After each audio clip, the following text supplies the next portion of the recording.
Hej og velkommen til denne fjerde video i rækken af Netværk for Dummies. Vi skal i den her kigge på DHCP og Gateway. Vi starter lige med at åbne et terminalprogram op, da vi jo ikke er på netværket endnu. Jeg kan nok huske fra sidste video, at vi havde en anden IP-adresse.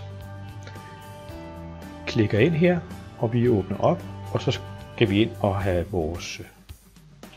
konfigurere vores terminal. Configure terminal, og så skal vi have sat DHCP server op, og DHCP server det står for Dynamic Host Configuration Protocol, og det vil sige at den uddeler automatisk IP-adresser til de klienter der har brug for at få en IP-adresse som ikke skal være fast. Starter med at lige give den et navn, og det kommandoen er IP DHCP pool, og så skal den have et navn, og vi kalder den netværk.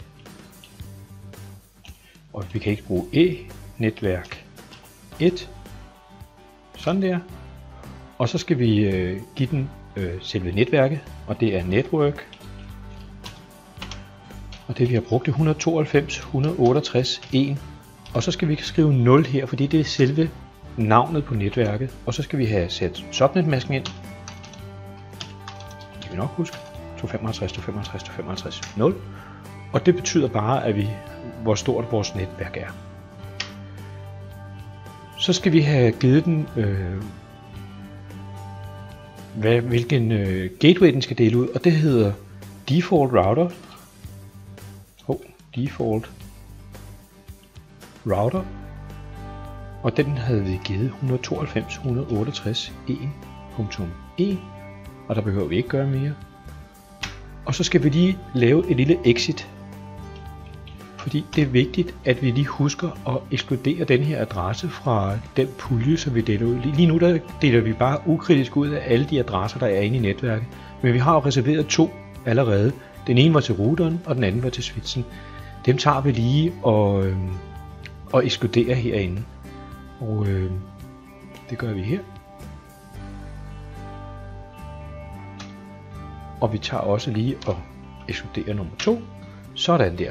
Så har vi udelukket de 2 adresser, ellers vil de stå og konflikte op i routeren, og vi vil have problemer med at få det til at virke. Så kan vi lige prøve at lukke det her ned her,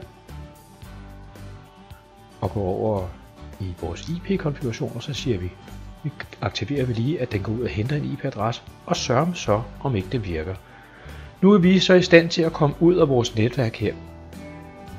Og det vil sige, at vi kan komme hernede fra og ud af systemet. Nu kan vi ikke komme så mange steder, fordi der er jo ikke så meget at gøre godt med endnu, men det kommer senere.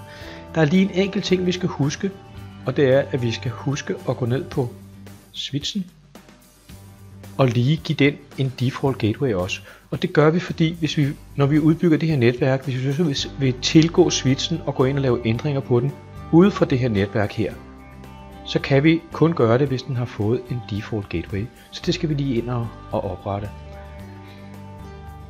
Så vi lukker ned her, åbner op i terminalprogrammet, og den står allerede klar til at blive konfigureret. Og selve adressen den hedder IP, og så default, jeg tror man bare behøver at skrive sådan der, og så kan man trykke på tabulatoren, og så skal vi have 192.168.1.1. Det er jo vores router heroppe der har den her, og det er gateway, det er den der. Og sådan der, og så skal vi huske lige at gøre noget. Vi skal huske at gemme vores konfigurationer, og nu skal I bare se. Exit. Og her der hedder vi copy,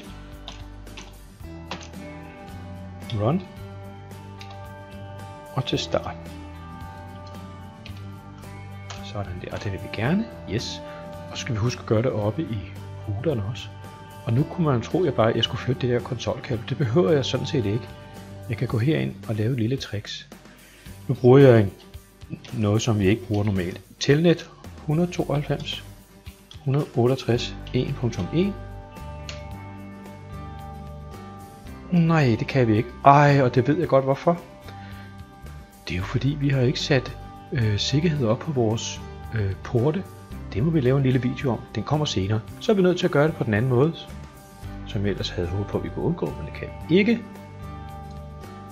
Så ind med konsolporten der, og så lige ind og starte vores program op. OK. Og så herinde exit. Og så copy run start.